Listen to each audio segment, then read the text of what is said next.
진짜 제가 만약 현대차 담당자였다면 답답해 죽을 것 같은 심정이었을 겁니다. 왜냐면 지금까지는 신차가 나오면 현대차는 무조건 신차 효과로 대박을 쳤잖아요. 사전계약 역대급 기록부터 시작해서 첫 달 판매량 기록까지 거의 대부분 승승장구를 했단 말이죠. 그런데 요즘은 현대차의 신차 효과를 다른 브랜드 하나가 죄다 흡수해가는 느낌입니다. 그 브랜드가 쉐보레나 KG 모빌리티 같이 아예 다른 브랜드가 아니라 같은 지붕 아래에 있는 기아이기 때문에 더 짜증날 것 같기도 합니다. 원래 경쟁자가 가까이 있으면 계속 의식을 해야 하기 때문에 스트레스가 상당하잖아요. 문제는 이게 단순히 기아가 잘 팔린다 이런 말에서만 끝내기에는 너무 아깝다는 거죠. 사실 기아가 잘 팔린다는 것보다 더 큰 문제가 있다고 보거든요. 차주분들한테도 직접적으로 영향이 될 만한 내용이라 쉽고 빠르게 정리해드리겠습니다. 기아가 잘 나간다는 게 아직 실감이 안 나는 분들도 많으실 겁니다. 그런데 뭐 현대차도 위태로운 건 당연히 아니죠. 글로벌 판매량만 봐도 현대차 그룹으로 분류가 되잖아요. 폭스바겐이나 스텔란티스 같은 회사들도 그룹사로 판매량을 산출하기 때문에 현대차도 그룹사 개념으로 판매량이 잡히거든요. 현대차, 기아, 제네시스 이 세 브랜드가 합쳐져서 글로벌 판매량 3위를 기록하게 된 거고, 영업이익도 현대차만 높은 게 아니라 기아도 최대 실적을 달성했다고 하죠. 올해 기록한 실적과 전망치를 보면 현대차는 1분기에 3조 5,900억, 기아도 2조 8,700억에 달하는 영업이익을 기록했습니다. 기아가 좀 대단한 게 영업이익률까지 11.1%로 역대 최고치를 찍었거든요. 이게 어느 정도냐면 영업이익률은 테슬라가 압도적인 1위였잖아요. 한 15%, 많게는 17%를 왔다 갔다 하는데 이번에는 기아가 테슬라에 이어 2위를 기록한 겁니다. 저는 특히나 기아는 국내 판매량의 영향을 많이 받았다고 봅니다. 왜냐하면 전세계 주요 시장에서 우리나라가 현대차그룹이 2위 시장이라고 하잖아요. 그런데 2위 시장에서 기아가 판매량만큼은 현대차를 아주 강하게 압박하고 있다고 보거든요. 실제 통계 자료만 봐도 알 수 있습니다. 사실 전체 판매량만 보면 현대차가 기아보다 잘 나간다고 말할 수 있습니다. 왜냐면 올해 1월부터 5월까지 현대차가 기아보다 23,000대 정도를 더 많이 팔았거든요. 그런데 모델별 판매량을 보면 얘기가 달라진다고 말씀드렸죠. 1위가 그랜저인 걸 제외하면 승용 모델 중에 현대차는 상위 10위권에 없습니다. 7위가 토레스, 8위가 G80, 나머지 2위부터 10위까지는 기아가 싹쓸이하고 있습니다. 심지어 11위도 기아입니다. K8이거든요. 순위만 봐도 차종이 굉장히 다양하죠. 미니밴, 준중형 SUV, 중형 SUV, 소형 SUV, 경차, 준대형 세단까지 모든 차종이 순위권에 있는 거잖아요. 사실 이 판매량 순위만 분석해도 기아의 모든 전략을 파악할 수 있습니다. 일단 카니발은 국내에서 이 가격대에 살 수 있는 승용 미니밴 중에선 유일무이한 차종이죠. 미니밴 시장에선 스타리아가 아무리 날뛰어도 카니발의 벽을 절대로 넘을 수 없는 상황이잖아요. 스포티지도 보면 요즘 소형 SUV 평균 가격이 워낙 오르다 보니까 가성비 모델로 재조명 받고 있는 케이스라고 보시면 될 것 같습니다. 내연기관, 하이브리드, LPG 모델까지 모든 라인업을 갖추고 있고 가격도 소형 SUV랑 겹치고 투싼보다 신차라서 안 팔릴 이유가 없는 거죠. 소렌토도 모델 라인업을 거의 모두 갖추고 있죠. 내연기관부터 하이브리드까지 다양한데 산타페보다 잘 팔리는 이유는 뭔가요? 산타페는 페이스리프트 모델이고 소렌토는 풀체인지 모델이라는 게 아무래도 크겠죠. 가격도 비슷하니까 소렌토가 우위를 가져갈 수밖에 없는 거죠. 셀토스는 진짜 사람으로 치면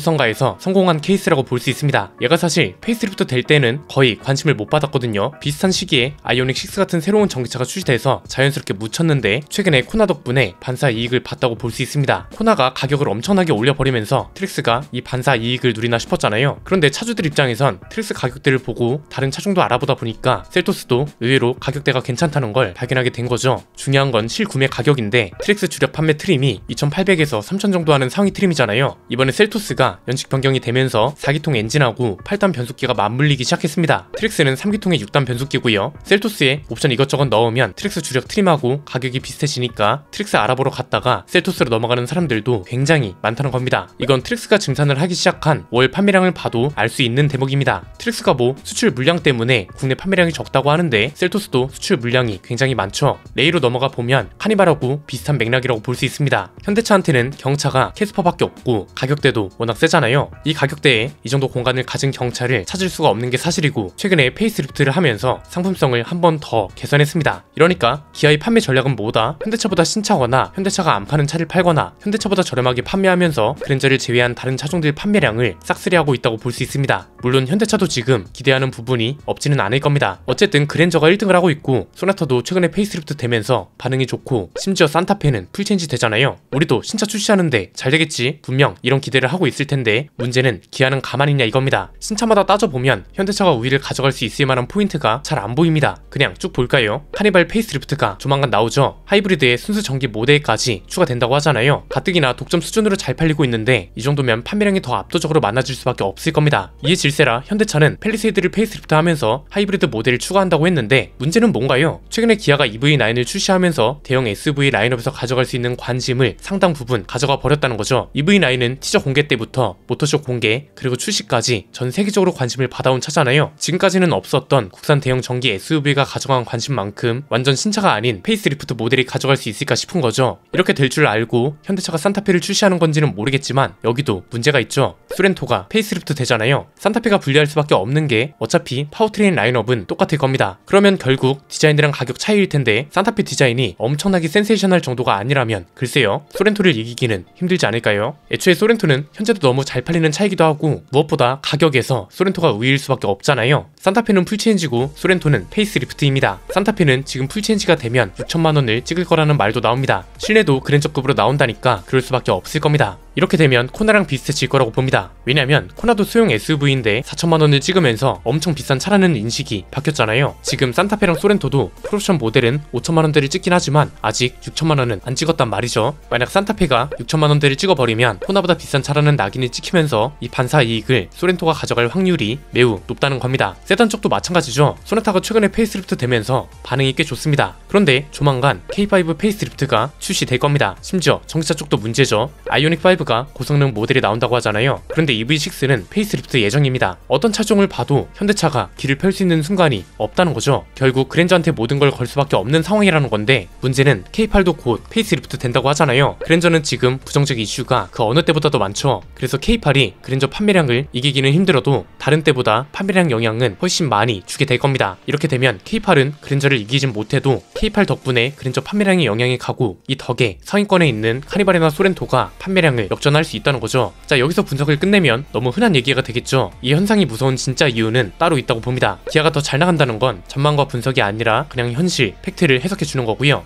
더 중요한 건 현대차가 뭔가 좀 안 풀릴 때는 이 반사 이익을 다른 브랜드가 가져가야 합니다. 원래 시장이라는 게 다른 기업이 부실이나 고전이 또 다른 기업한테는 기회가 되는 게 너무 당연한 거란 말이죠. 그런데 정작 다른 브랜드들은 이 반사 이익을 전혀 가져가지 못하고 있다는 걸 증명한 꼴인 겁니다. 다른 브랜드가 아니라 기아가 반사 이익을 가져가고 있다는 거잖아요. 현대차가 못하면 기아가 잘 나가면서 반사 이익까지 기아가 흡수해 간다는 건데 이건 무슨 말이냐면 한국이 현대차 그룹의 본진이긴 하지만 그 어떤 글로벌 질사보다도 본진 시장이 견고해서 진입 장벽이 너무 높아지고 있다는 겁니다. 이게 어떤 문제를 가져올 수 있냐면 다른 브랜드들 입장에선 현타 오기 딱 좋은 조건이란 거죠. 다른 브랜드들은 어쨌든 회사이기 때문에 신제품이 나왔을 때 실적을 당연히 신경 쓸 수밖에 없습니다. 전략적으로도 반사 이익을 얻어가야 한다는 생각도 무조건 할 거란 말이죠. 그래서 어떤 신차를 출시했는데 처음에는 좀 잘 나가나 싶더니 결국은 상위권 순위를 차지해 보지도 못하고 다른 회사의 이익을 그 회사의 같은 그룹사에서 가져가 버린다고요. 이러면 신차를 출시해야겠다는 의지조차 사라질 거란 거죠. 왜냐면 KG 모빌리티는 국내 기업이라 어떻게든 출시를 해야겠지만 쉐보레랑 르노는 외국계 기업이잖아요. 신차를 출시했는데 성적이 안 나오면 한국은 그냥 수출 기지로만 활용하고 신차 판매 시장으로는 가치를 인정할 수가 없다는 겁니다. 그래서 이게 단순히 기아가 잘 나간다는 게 문제가 아니라 다른 브랜드들한테는 이런 영향을 줄 수 있다는 게 문제라고 보는 거죠. 지금 KG 모빌리티는 토리스 이후로, 쉐보레는 트릭스 이후로 두 번째 카드가 아직 안 나왔습니다. 만약 두 번째 카드가 실패하거나 부진하다면 웃는 건 현대차 그룹이 될 수밖에 없을 겁니다. 오늘 내용은 여기까지입니다. 내용이 유익하셨다면 구독과 좋아요, 알림 설정 부탁드립니다. 지금까지 저는 안피디였습니다. 감사합니다.